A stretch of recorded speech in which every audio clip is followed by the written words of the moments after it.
Welcome back to the Butler Football Pregame Show, and we are joined now, as we are each and every week, by the head coach of the Grizzlies, Brice Vignery. And Coach, what a big win for your program last week. With the win over Dodge, you clinch a share of the conference title. First time since 2015. That has to feel really good. Yeah, you know, we talked all year in the offseason and in the summer and early in training camp and even to this day about winning goal number one. And right now we've got a piece of that. And it was really satisfying to see our kids go out and have success. Got to see a lot of guys that don't normally get to play have a lot of success. And so, I'm just proud of our team. I'm proud of our program. But like I told them right after the game, we're far from done.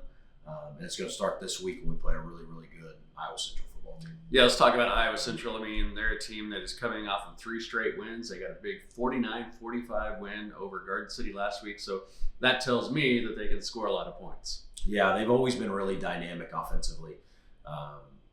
Coach Maltato and I have a lot of the same ideas when it comes to offense with motions and formations and play selection. So those first 20 to 30 plays for our defense is going to be huge in the game. And then defensively, they've kind of relatively stayed the same. We expect them to change a little bit because they are having a little success. This will be their last regular season game, and if they win, I think they get an opportunity to play a bowl game. So kind of the deck will be emptied on Saturday to see what it is. And so, but they're the best 5-5 team in the country that I've watched on film.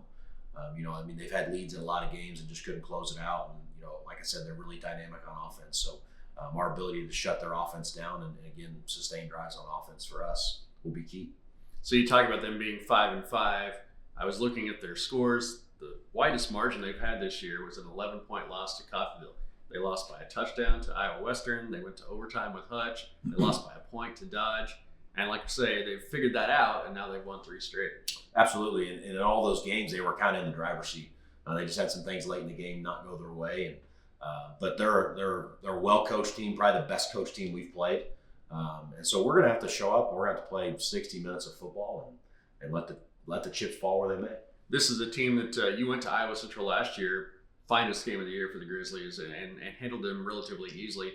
Do your guys remember that? Do they think about that in the essence of junior college football? There's a lot of turnover every year, but how much does that play into this year? I don't think it plays in at all. I mean, this is a completely new year, completely new team. Yeah, there were some guys on our team last year that traveled up there and were a part of that, but I don't think that has anything to do with this year because it's a completely different year, completely different season. I think our kids are just focused on this week and this week only, not worried about next week or anything previous to this.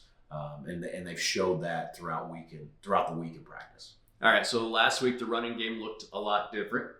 DeAndre Beasley got some carries, got his first career touchdown. Javoris Havis scored his first touchdown, but you might have Marcellus Basson back in the lineup this week. So how do you adjust all of those ball carriers? I think it's just about what situation we're in the game. Obviously, Marcellus is a very dynamic runner, does a lot of really good things for us. And so it's just about us managing what the situation we're in the game, what we want to do, what we want to accomplish. Because they all 3 kind of bring a different look, and then you throw Cooper in the mix. I mean, if we need to go out there and beat somebody up, I mean that's the guy we're going to hand to and get 4 yards. So it's just kind of the situation we're going to be in. I fully expect us to play all of them as we do every week. I expect to play everybody on our roster that we can. So, but again, it's going to be by committee like it should be. And the more guys you have carry the ball, the more you can have success in the run game. And then your defense again continues to just play very well. What facet of the defense might have the biggest impact in the game? I think stopping their run game. You watch the Garden City game, I mean, there was almost 600 yards rushing in that game combined between the 2 teams. So our ability to stop the run game and get them, force the quarterback to, again, read coverage and then take away his first read option and make him run it and get him tackled. So definitely stopping the run will be the first key for our defense. And we both love night games here at BG Products Veteran Sports Complex, but there's something pretty cool about a November afternoon game. What do you think the vibe will be like? I think it'll be good.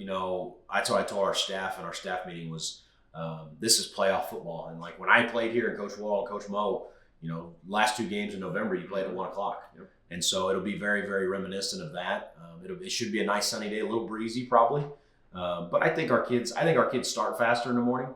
Again, just getting them up, getting them going. There's not a whole lot of downtime between our meal and meetings and really getting to the stadium. So getting our kids here and getting them going, I think they're really excited to play at 1:30. All right, those are the thoughts of the head coach Brice Vignery. We will be back with more of the pregame show after this.